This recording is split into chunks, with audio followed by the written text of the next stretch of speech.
നമസ്കാരം.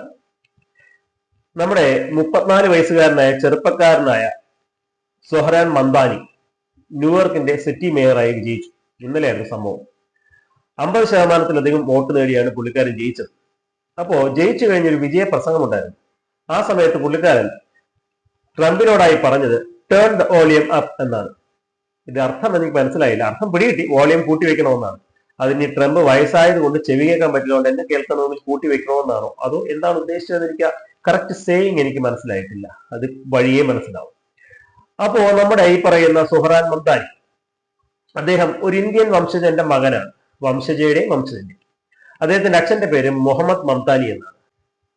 നമ്മുടെ മുഹമ്മദ് മംദാനി ഗുജറാത്തിലെ ഖോജ മുസ്ലിംസ് എന്ന് പറയുന്ന ഒരു ഷിയ ഗ്രൂപ്പിൽപ്പെട്ട മുസ്ലിങ്ങളിലുള്ള ആളാണ്. അദ്ദേഹത്തിന്റെ ഭാര്യ മീര നായറാണ്. ഈ മീര നായർ എന്ന് കേട്ടോടെ നമ്മുടെ ഉത്സുകനായ കേരളത്തിലെ NSSന്റെ ജനറൽ സെക്രട്ടറി സുകുമാരൻ നായർ ചാടി ഇറങ്ങുമെന്നാണ് നമ്മൾ വിചാരിച്ചത്. കാര്യം ചിലപ്പോൾ ഇനി ഡൽഹിയിലെ കരോൾ ബാഗിലെ കരയോഗത്തിലെ അംഗമായിരിക്കും ഈ മീര നായർ എന്ന് അറിയാതെ ചാടി പുറപ്പെടുമെന്നാണ് ഞാൻ വിചാരിച്ചത്. പക്ഷെ നടന്നില്ല. കാര്യം അവർ നായരല്ല, നയ്യരാണ്. ഹിന്ദു പഞ്ചാബി നയ്യർ. അപ്പോ ഒറീസയിലാണ് അവർ ജനിച്ചതും വളർന്നതും ഒക്കെ. ആ ഒറീസയിൽ ജനിച്ചത് വന്നത് കാരണം അവിടെ നായർ കരയോഗങ്ങൾ ഉള്ളത് കൊണ്ട് അടി കിട്ടാതിരിക്കാൻ നയ്യരെ നായറാക്കി അക്ഷരം മാറ്റി എന്നാണ് തോന്നുന്നത്. അവരുടെ അപ്പൂപ്പനാണ് അക്ഷരം മാറ്റി നയ്യരെ നായറാക്കിയത്. അതിനാൽ അവർക്ക് കേരളവുമായി ഒന്നും ഇല്ല, ഒരു ബന്ധവുമില്ല. ഈ സൊഹ്റാൻ മംദാനിയുടെ ഭാര്യ എന്ന് പറയുന്നത് രമ സൊഹാഫ് ദുവാജി. രാമ സ്വഭാവ് ദുവാജി എന്നും വിളിക്കാം, രമ എന്നും വിളിക്കാം. അപ്പൊ ഈ രാമയോ രമയൊക്കെ കേട്ടോണ്ട് നമ്മൾ ചാടി ഇറങ്ങരുത്. സിറിയൻ മുസ്ലിമാണ്, മനസ്സിലായില്ലേ? ഇന്ത്യക്കാരിയൊന്നുമല്ല. അപ്പൊ ഇതാണ് പുള്ളിക്കാരൻ. അപ്പൊ പുള്ളിക്കാരൻ ആകമൊത്തത്തിൽ ഒരു ഇസ്ലാമിക രീതിയിലാണ് പുള്ളിയുടെ നടപ്പും നിപ്പും അല്ലെങ്കിൽ വർത്തമാനങ്ങളും എല്ലാം. ഇദ്ദേഹം ഡെമോക്രാറ്റിക് സോഷ്യലിസ്റ്റ് എന്നാണ് സ്വന്തമായി പറയുന്നത്. ഡെമോക്രാറ്റിക് സോഷ്യലിസ്റ്റ് എന്ന് പറഞ്ഞു കഴിഞ്ഞാൽ ഡെമോക്രസിയിൽ വിശ്വസിക്കുന്ന കമ്മ്യൂണിസ്റ്റുകാർ. ഇന്നലെ ഇദ്ദേഹം പ്രസംഗത്തിന്റെ ഇടയിൽ നെഹ്റുവിന്റെ ഒരു കോട്സ്, നെഹ്റു പറഞ്ഞ ഒരു വാചകം പറഞ്ഞുകൊണ്ടാണ് പുള്ളി പ്രസംഗത്തിനിടയിൽ പ്രതിപാദിച്ചത്. അപ്പൊ ഇദ്ദേഹം ഒരു നെഹ്റു ഭക്തനാണെന്ന് നമുക്ക് മനസ്സിലാക്കാം. കറക്റ്റ് ആണ്, ഡെമോക്രാറ്റിക് സോഷ്യലിസ്റ്റ് തന്നെയാണ്. രണ്ട്, ഇദ്ദേഹത്തിന്റെ ചില കുൽസിത പ്രവൃത്തികൾ പറയാം. രാമക്ഷേത്രത്തിന്റെ നിർമ്മാണത്തെയും രാമക്ഷേത്രം അവിടെ ഉയർന്നു വന്നതിനെയും വളരെയധികം വിമർശിച്ച ഒരു വ്യക്തിയാണ് ഈ പറയുന്ന മംദാനി. ഇദ്ദേഹം രാമക്ഷേത്രം അവിടെ വരരുത് എന്നുള്ള രീതിയിൽ വാദിച്ച ഒരു വ്യക്തിയാണ് ഈ മംദാനി. അതിനുശേഷം ഉമർ ഖലീദില്ലേ, നമ്മുടെ ഡൽഹി CIA അക്രമത്തിന് നേതൃത്വം കൊടുത്ത ഉമർ ഖലീദ് മറ്റേ തുക്കടേക്കാണ് ഇപ്പൊ ജയിലിൽ കിടക്കുന്നത്. അവനെ ജയിലിൽ നിന്നും പുറത്തിറക്കണമെന്ന് വളരെയധികം വാദിക്കുകയും സപ്പോർട്ട് ചെയ്ത ആളാണ്. ഞാൻ പറഞ്ഞില്ലേ, രാജേന്ദ്രൻ ജയിച്ചപ്പോ തിരുവനന്തപുരത്ത് ഏറ്റവും ചെറിയ മേയർ കിട്ടിയെന്ന് അവിടെ ഇരുന്ന് വാർത്ത എറിഞ്ഞ് വിളിച്ച് പ്രശംസിച്ച ആളാണ് ഈ മംദാനി. മോദിയെ ഒരു ക്രിമിനലാണ്, ഒരു വാർ ക്രിമിനലാണ് മോദി എന്ന് പ്രസംഗങ്ങളിൽ എപ്പോഴും പറയുന്ന ഒരു വ്യക്തിയാണ്. ഹിന്ദുക്കൾ തന്തയില്ലാത്തവരാണ് എന്ന് പറഞ്ഞു കഴിഞ്ഞാൽ അതിന്റെ ഇംഗ്ലീഷിലുള്ള വാക്ക് ഞാൻ വിളിക്കുന്നില്ല, അത് ചീത്തയാണ്. ഇപ്പൊ തന്തയില്ലായ്മ എന്ന് നമ്മൾ പറയാറുണ്ടല്ലോ. ഹിന്ദുക്കൾ തന്തയില്ലാത്തവരാണ് എന്നുള്ള മുദ്രാവാക്യം മുഴക്കിയ സദസ്സിൽ കയ്യടിയോടെ കേട്ടിരുന്ന ആളാണ് പ്രസംഗിക്കാൻ വന്നത്. ഇനി ഇദ്ദേഹം നമ്മുടെ ഗുജറാത്തിലെ മോദി എന്ന് പറഞ്ഞ വ്യക്തി ഗുജറാത്തിലെ മുസ്ലിംകളെ മുഴുവൻ ഇറാഡിക്കേറ്റ് ചെയ്ത് എന്ന് പറഞ്ഞാൽ വംശനാശം തുടച്ചു മാറ്റിയ ആളാണ് എന്നാണ് പ്രസംഗങ്ങളിൽ പറയാറുള്ളത്. മോദി വിരുദ്ധനാണ്, നെഹ്റു ഭക്തനാണ്. Correct combination. ഇനി ബെഞ്ചമിൻ നെതന്യാഹുവിനെ പിടിച്ച് ജയിലിലിടണം. അമേരിക്കയിൽ വന്നു കഴിഞ്ഞാൽ ബെഞ്ചമിൻ നെതന്യാഹുവിനെ പിടിച്ച് ജയിലിലിടും എന്ന് പറയുന്ന ആളാണ്. ഇനി നമുക്ക് ട്രംപിനെ വെല്ലുവിളിക്കുന്നു, മോദിയെ വെല്ലുവിളിക്കുന്നു, ബെഞ്ചമിൻ നെതന്യാഹുവിനെ വെല്ലുവിളിക്കുന്നു, ജയിലിലിടുമെന്ന് പറയുന്നു. വെറും 84 ലക്ഷം ആളുകൾ വസിക്കുന്ന ചെറിയൊരു സിറ്റിയുടെ മേയർ മാത്രമാണ് ഇദ്ദേഹം. പിന്നെ ന്യൂയോർക്ക് എന്നൊക്കെ നമുക്കൊരു വലിയ പേരുള്ളത് കൊണ്ട് പറയാം. ബാംഗ്ലൂർ സിറ്റിക്ക് ഇതിനെക്കാട്ടിയും എത്രയോ കൂടുതൽ ജനസംഖ്യയുള്ള സ്ഥലമാണ് ബാംഗ്ലൂർ സിറ്റി എന്ന് പറഞ്ഞാൽ ബാംഗ്ലൂർ സിറ്റി മേയർ ഇതിനെക്കാട്ടിയും വിലയുള്ള അല്ലെങ്കിൽ അതിനെക്കാട്ടിയും കൂടുതൽ ആളുകൾ തിരഞ്ഞെടുക്കുന്ന ഒരു വ്യക്തിയാണ് എന്ന് നമുക്ക് പറയാം. ഇദ്ദേഹത്തിന്റെ പല സദസ്സുകളിലും ഹിന്ദുക്കളെ തന്തയില്ലാത്തവരെന്നുള്ള മുദ്രാവാക്യം മുഴക്കുന്നതിന്റെ കൂടെ ഇത്തിഹാദ എന്ന് വിളിച്ചു പറയുന്ന ഒരാളും കൂടെയാണ്. കാര്യം പാലസ്തീനിലെ ഗാസയിലല്ല പാലസ്തീനിലെ ഈ പറയുന്ന തീവ്രവാദികളെ സപ്പോർട്ട് ചെയ്തുകൊണ്ട് അവരുടെ ഭാഷയാണ് ഇത്തിഹാദ.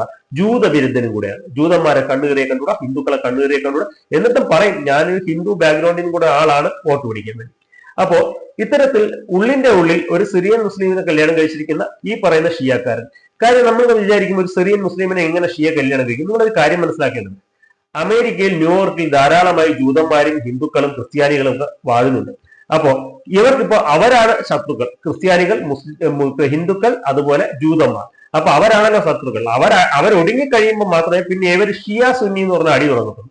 ഇനി ഷിയ സുന്നി ഏതെങ്കിലും ഒരു കക്ഷി ഒതുങ്ങുമ്പോൾ ഇവരകത്ത് വീണ്ടും പുതിയ ഗ്രൂപ്പ് ഉണ്ടാക്കി തങ്ങളുടെ അടി തുടങ്ങും. ഇവർക്ക് എപ്പോഴും ഒരു അടിയും ശത്രുതയും വൈരാഗ്യവും ഈ പറയുന്ന വംശീയതയും ഇവർക്ക് അനിവാര്യമാണ്. ഇവർക്ക് ഈ വർഗത്തിന് എപ്പോഴും ഒരു തല്ലുകൂട്ടം അനിവാര്യമാണ് എന്നാണ് ഞാൻ പറയുന്നത്. ഇനി ഇദ്ദേഹം ജയിച്ചത് എങ്ങനെയെന്ന് ചോദിച്ചു കഴിഞ്ഞാൽ വളരെ ഫ്രീ ആൻഡ് ഫെയർ ഇലക്ഷനിൽ തന്നെയാണ് ജയിച്ചത്. യാതൊരു കള്ളത്തരവും ഇല്ല. രാഹുൽ ഗാന്ധിയെ പോലെ ഹൈഡ്രജൻ ബോംബ് പൊട്ടിക്കാനൊന്നും നടന്നില്ല. അപ്പൊ എന്ത് പറയുന്നു എന്ന് പറഞ്ഞു കഴിഞ്ഞാൽ ഇദ്ദേഹത്തിന്റെ പ്രധാനമായിട്ടുള്ള ഒരു വാഗ്ദാനം ഫ്രീ ബസ് റൈഡ് കൊടുക്കാമെന്നുണ്ടായിരുന്നു. ഫ്രീ ബസ് റൈഡ് എന്ന് വെച്ച് കഴിഞ്ഞാൽ അഫോർഡബിൾ ന്യൂയോർക്ക് എന്നായിരുന്നു മുദ്രാവാക്യം. അഫോർഡബിൾ ന്യൂയോർക്കിന്റെ ഏറ്റവും പ്രധാനപ്പെട്ട ഓഫർ എന്ന് പറഞ്ഞാൽ ഫ്രീ ആയിട്ടുള്ള ബസ് യാത്ര.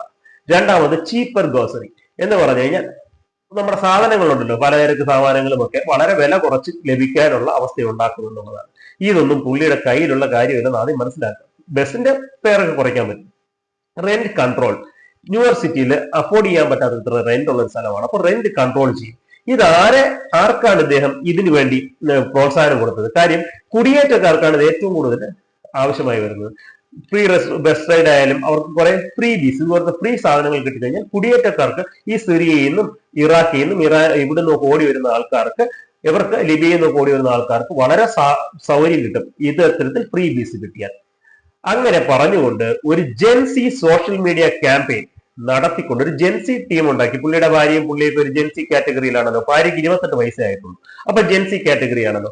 ഒരു ജെൻസി സോഷ്യൽ മീഡിയ ക്യാമ്പയിൻ വളരെ പ്രകടമായി നടത്തിക്കൊണ്ട് സോഷ്യൽ മീഡിയയിലൂടെ വലിയ വലിയ വാഗ്ദാനങ്ങൾ കൊടുത്ത് നടത്തിയെടുത്തൊരു വിജയമാണ് ഈ വിജയം. 50% വോട്ടെന്ന് പറയുന്നത്.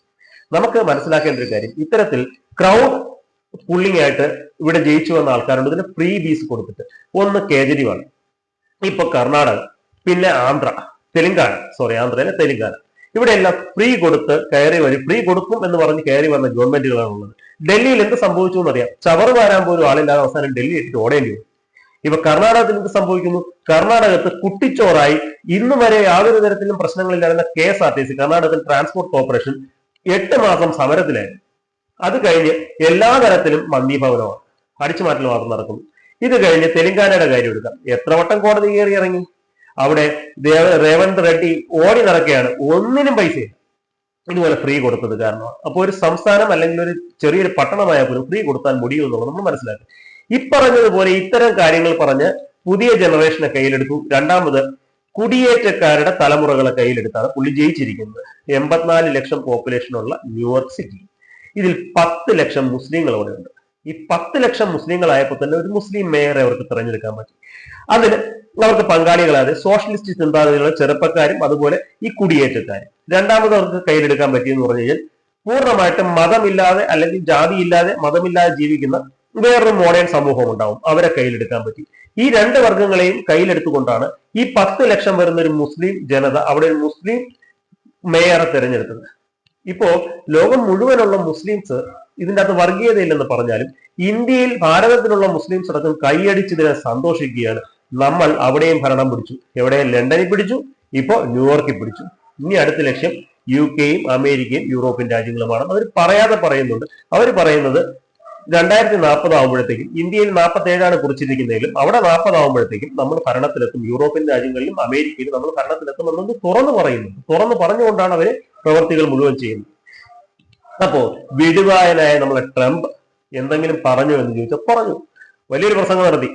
ഇങ്ങനെ ഒരു കമ്മ്യൂണിസ്റ്റുകാരന് നിങ്ങൾ എന്തായാലും ന്യൂയോർക്കിൽ സ്ഥാപിച്ചല്ലോ, വളരെ നന്ന്. ട്വിറ്ററിൽ കുറിച്ചത് ഇങ്ങനെയാണ്, ആൻഡ് സോ ഇറ്റ് ബിഗിൻസ് എന്ന് പറഞ്ഞാൽ അപ്പൊ നമുക്ക് തുടങ്ങും. മനസ്സിലായില്ലേ? അങ്ങനെ തുടങ്ങുകയായി പരിപാടികൾ മോനെ ന്യൂയോർക്കിൽ. ഇനി നമുക്ക് ഇരുന്ന് കാണാം.